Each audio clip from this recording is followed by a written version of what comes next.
The world was already hurtling toward a dangerous new era long before Donald Trump's return to the White House. Since the start of his second term, conditions have largely continued to deteriorate.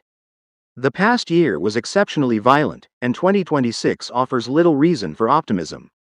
Fighting persisted across Ukraine, Sudan, Myanmar, and the Sahel, while gang warfare continued to destabilize Haiti. The war in Gaza subsided only after Israel, resuming its offensive in March, destroyed much of what remained of the enclave. Israel and Iran exchanged strikes, eventually drawing in the United States. Thailand and Cambodia clashed along their disputed border, as did Afghanistan and Pakistan. India and Pakistan engaged in their most serious exchange of fire in decades. Meanwhile, through proxy forces, Rwandan President Paul Kagame has effectively absorbed North and South Kivu in Eastern Democratic Republic of Congo. That violence defined the past year, and will likely define the next, is no surprise. Global conflict has been rising for some time, with major wars erupting at alarming frequency. Less predictable has been President Trump himself. His first year back in office has upended global politics and international crisis management. Campaigning as a peacemaker, Trump thrust himself into conflicts worldwide, reviving attention to diplomacy after years of stagnation. Yet he has failed to calm the turmoil he condemned, and in some cases has exacerbated it.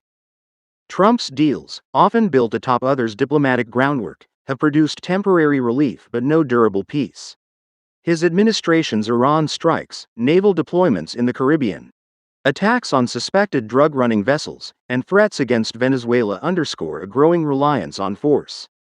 Mixed signals about spheres of influence politics risk destabilizing Europe and the Asia-Pacific. While his disregard for norms threatens to legitimize war as a tool of statecraft, Trump's unconventional diplomacy can sometimes yield openings, but it is undermined by inexperience, impatience, and weak follow-through. Ceasefires in Gaza, the Great Lakes, and Southeast Asia remain fragile frameworks rather than peace settlements. Without sustained engagement, leverage, and multilateral coordination, tools the administration largely rejects, short-term fixes risk hardening into permanent instability. More troubling still is Trump's apparent embrace of spheres of influence politics. From Greenland to Latin America, Europe to Asia, Washington's willingness to coerce rather than cooperate erodes the post-war legal order. While many states remain committed to restraint, others may interpret U.S. lawlessness as permission to pursue expansion by force. The world was sliding toward danger long before Trump returned to power. Thus far, his second term has done less to slow that descent than to accelerate it. Let us begin with peacemaking. Here, Trump's unorthodox approach can at times be an advantage. Few U.S. presidents could imagine meeting Syria's new leader, Ahmed al-Sharaa, while he was still designated a terrorist by Washington, let alone swiftly offering Syria meaningful sanctions relief afterward. Trump's envoys, often personal associates or relatives with direct access to the president, can move quickly and take political risks that traditional diplomats avoid. The downside of such unconventional diplomacy, however, is inexperience. Opportunities to constrain Iran's nuclear program through negotiations narrowed even before Israel's strikes. In part because the administration appeared not to have defined clear red lines in advance. In theory, shuttle diplomacy between Russia and Ukraine, testing ideas with each side and attempting to bridge gaps, is a sensible approach. In practice, confusion, politically motivated leaks, and deep suspicion in Kyiv and European capitals about Trump's intentions have badly compromised the effort. Even if engagement with Vladimir Putin opened a window for progress, it is one negotiators may squander. Trump's appetite for quick deals can be jarring, but it is not always misguided. Agreements reached in Gaza, the Great Lakes region, and between Cambodia and Thailand should be understood for what they are. Ceasefires are frameworks that defer fundamental disputes and shift the hardest work onto others. They are not peace treaties, at least not yet. For years, global leaders have struggled to broker durable settlements. Useful diplomacy, often led by Gulf Arab states, Turkey, or other non-Western actors, has enabled local ceasefires, humanitarian access, hostage releases, and crisis containment. Where fighting has ended, however, it has typically settled into fragile stalemates or concluded only when one side prevailed militarily. The comprehensive peace accords that ended many conflicts in the 1990s and early 2000s have been largely absent. In an era of geopolitical flux, few belligerents are willing to make lasting compromises when power balances may soon shift. In this context, incremental peacemaking may be the only viable path in some conflicts. Securing limited truces first, then expanding them over time. This approach will not succeed everywhere, particularly where one side believes it holds a decisive advantage. Still, on many contemporary battlefields, peace, if it comes, will be improvised, partial, and shaped along the way.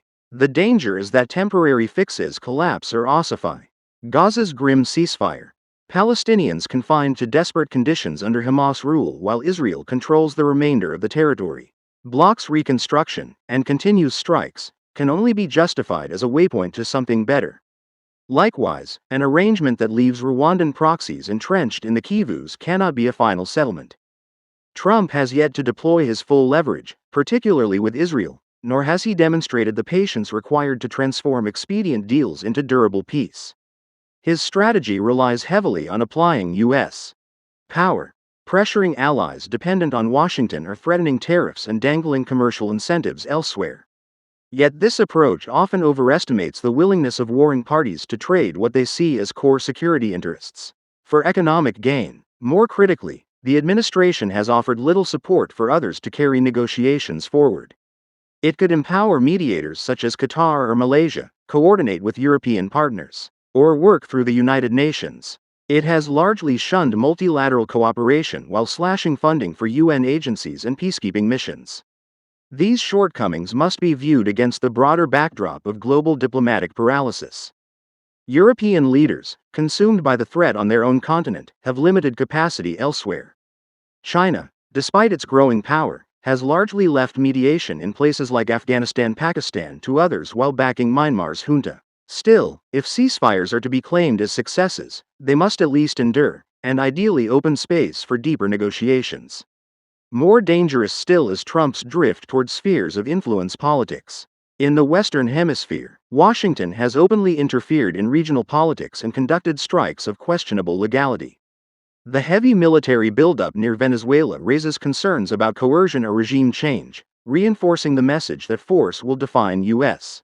behavior in its perceived backyard. In Europe, Trump's abrasive treatment of Ukrainian President Volodymyr Zelensky and contempt for European elites have strained alliances at a moment of acute vulnerability.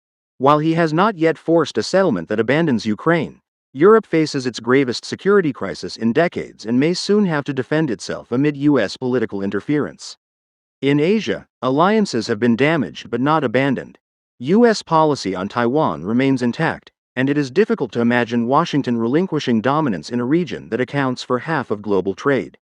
Still, allies unsettled by tariffs and mixed signals fear what Trump might concede to Beijing. As Washington asserts regional primacy, China may feel invited to do the same. Talk of independent nuclear deterrence is growing louder in both South Korea and Japan. Encouraging allies to shoulder more responsibility is sensible. Casting doubt on treaty commitments is not. Miscalculation risks are rising, from Russian sabotage in Europe to Chinese military pressure around Taiwan and the South China Sea. Spheres of influence politics is fundamentally hostile to law. While Biden's rhetoric often rang hollow, Trump's explicit revisionism is more dangerous. By threatening territorial acquisition, treating small states as expendable, and eroding the principle of self-defense, Washington jeopardizes the post-World War II order itself. The world was drifting toward danger long before Trump returned to power. So far, his second term has done far more to accelerate that drift than to arrest it.